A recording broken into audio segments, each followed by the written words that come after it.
Alright guys, another short video. The purpose of this video is to use the two formulas from the last video, the length of an arc, area of a sector, and actually solve problems.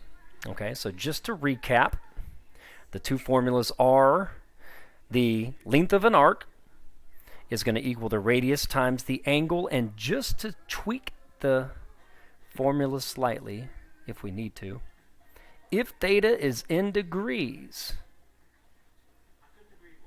we can go ahead and build in the conversion into radians. So think of that as like two formulas, but not really. Okay, so if the angle is in radians, bam, we just plug directly into the original. Otherwise, we can kind of tweak the formula just for the sake of not pulling the angle off to the side, converting, dropping it back in. You can still do that if you want to, but I'm going to introduce a kind of a modified formula. So that's that's circle arc. Arc of a circle. All right, second formula is area of a sector. All right, I'm going to manipulate that slightly as well. So the area will be 1/2 times the radius squared times theta. And then if theta is in degrees, we'll build in the conversion. So degrees will be pi over 180 is our conversion factor. If theta is in degrees, we can just kind of build that in to tweak the formula. So once again, the original formulas ready to go if in radians. If the angles are in degrees, you can manipulate just a little bit, build in the conversion factor. Okay, let's jump into our first example. All right, I like actually solving problems. I like word problems, and I like them in calculus. And there was a man named Polya who was around in the 40s, was actually in the, anyway, wrote an amazing book on problem solving, and it's become a classic. So it's been a classic for about 70 years. But the hardest phase of the problem solving process, especially in a mathematics or a science course, is to read and understand the problem. Of course, that's the hardest part. You read it, you think you understand it, you devise a plan that involves formulas, maybe not, sometimes solving equations, but then you want to go back and reread to make sure that you fully understand. The hardest part of any word, that's why people struggle with word problems, right? Once you know what formula to use and where to put the information, you're good to go. So I'm going to kind of focus on the reading and understanding part, and then, of course, making diagrams to help you better understand the problem sometimes helps, especially in math, physics, chemistry sometimes. All right, so here's what we got. Example 1. This is the first year Janice is playing softball. Okay, so we're playing softball. Probably not relevant to the actual solving of this problem, but we can see someone playing softball. She's been practicing her batting. Okay, so we have a bat now. On her last swing, the bat made an arc. There we go. With a radius of 48 inches. So we have a bat. This is going to be terrible. There's my bat. There's my handle. And we're swinging the bat. And the radius is 48 inches.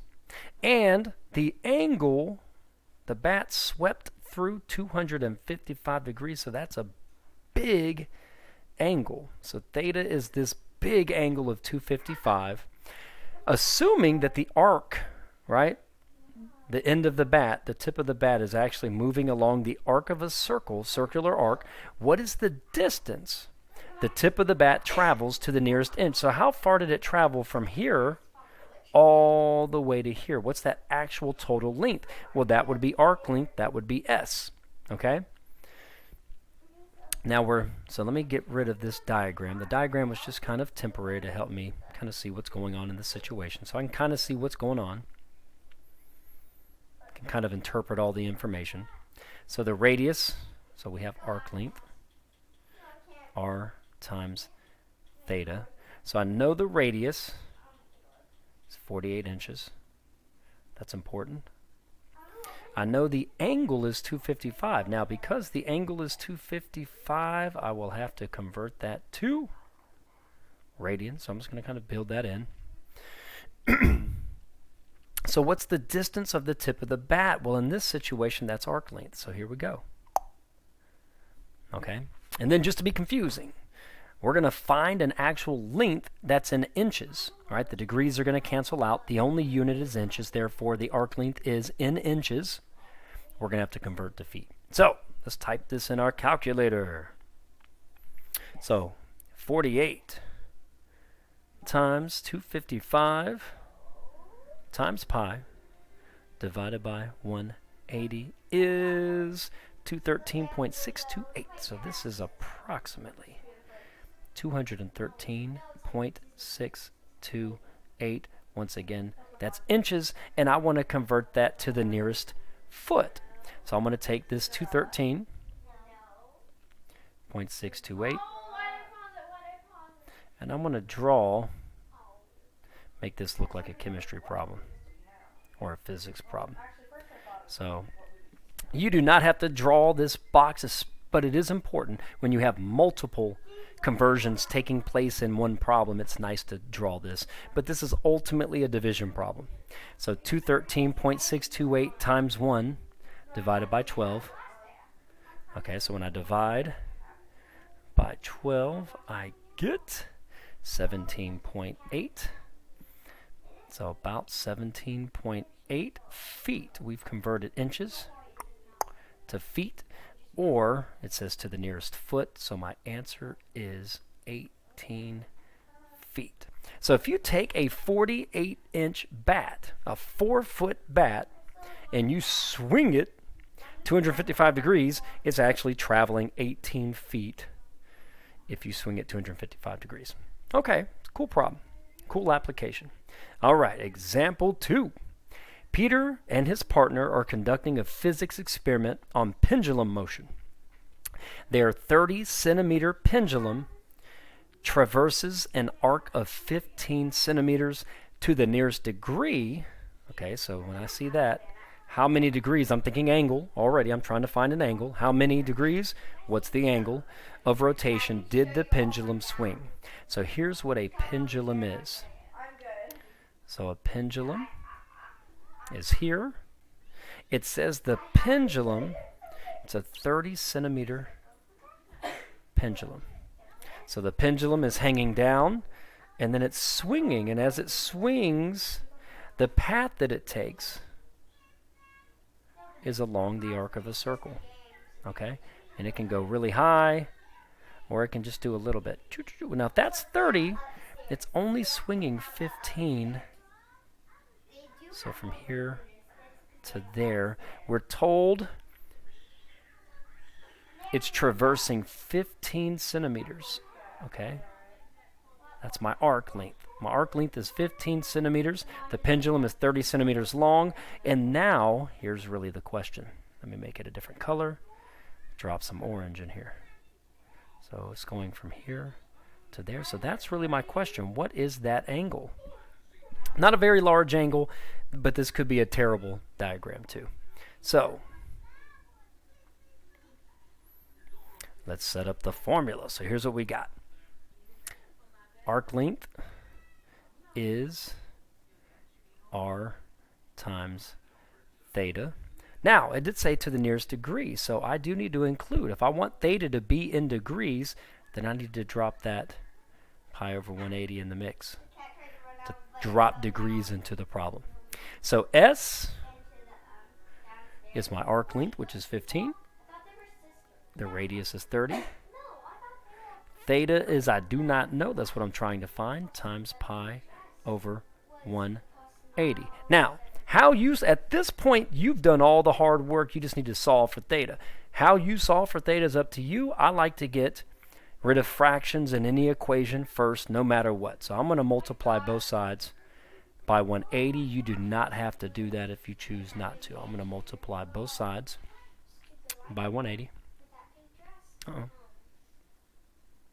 So I have 180 degrees times 15 equals 30 pi theta. Okay, so all I did was kind of regroup my terms. 30 is a constant. Pi is a constant. Theta is my variable, so I like to put the constants together times the variable. And then I'm going to get theta by itself. Theta is an unknown quantity, pi is not, so be careful with that. Pi is just a number. So I'm going to divide by 30 pi on both sides. Now, you know you can solve that multiple ways, but I like to just do it in a nice, clean manner. You can simplify as you go or keep it all together till the end, but this is the exact answer. 180 degrees times 15, which at some point I might multiply out, over 30 pi equals theta.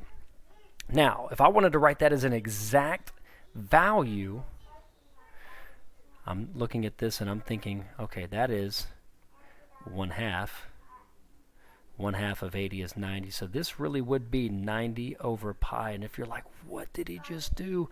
Desmos, go to Desmos, type this in, and it will reduce it to 90 over pi as a fraction for you. But then I want to know how many degrees that is. Oh, don't forget your degree symbol. So what is 90 divided by pi? That's our answer. 90 divided by pi is 28.647. So 28.647 degrees. And it says how many degrees to the nearest degree. So I'm just going to round that to the nearest whole number, which is 29 degrees. Final answer. And that makes sense given our diagram. That was not a large angle. Okay? So 29 degrees. So the key is you can type this directly into the calculator without simplifying it. I am just trying to get you used to simplifying exact values. That's going to be helpful later, but you can just put this directly into the calculator. It'll take you there. So I'm kind of showing you some tricks to manipulating a fraction along the way. All right, that's example 2. Example 3, last but not least, Ashley has a sprinkler that has several varieties of coverage. The quarter circle sprinkler sprays water a distance of up to 20 feet from the head. What area will be covered by the spray of the quarter circle sprinkler head? So here's what we got. Pew, 20 feet. Pew, pew, pew, pew, pew. It's just spraying water. That's what sprinklers do. Okay? And it covers everything in between about the same as at the end. That's the beauty of a well-designed sprinkler, is it's not just blasting water to one spot. It's spreading that water equally along a line as it moves around in a circle. Now, quarter circle. Now here's my circle. It says it's a quarter circle sprinkler. So it's doing this. Pew, it stops here and it goes back. And it turns. And they're loud and they make that kind of noise. I like making noises if you haven't noticed. I apologize. So here's what I know in this problem. I know the area. It says what area will be covered? Well, the formula is area equals 1/2 radius squared times theta. A quarter circle, that's 90 degrees. But what is 90 degrees? Now, my hope is you've already memorized that. If you haven't, it's okay. But 90 degrees is pi over 2. You can always convert. Multiply by pi over 180 as many times as you want to. But 90 degrees is pi over 2. The radius is 20. So let's plug everything we have in. 1/2 times 20 feet. I'm leaving the feet out. My chemistry and physics teachers and instructors do not like that. Times pi over 2. Okay, so that is 1/2 of 400 times half of pi. Well, half of 400 is 200. Half of that is 100. Now, once again, you do not have to do all this stuff I'm doing, but I like to simplify and clean up fractions before I just type them in the calculator. But you can just type it into the calculator. 1/2 times 20 squared times pi over 2. You can just type all of that in the calculator because the answer needs to be a decimal. All right, I like to kind of clean it up because that's going to help us, especially in calculus. Once again, I'm getting you ready for calculus. So what is 100 pi 314? So this is our approximation. 314.1596 something. Round to the nearest 3 decimal places.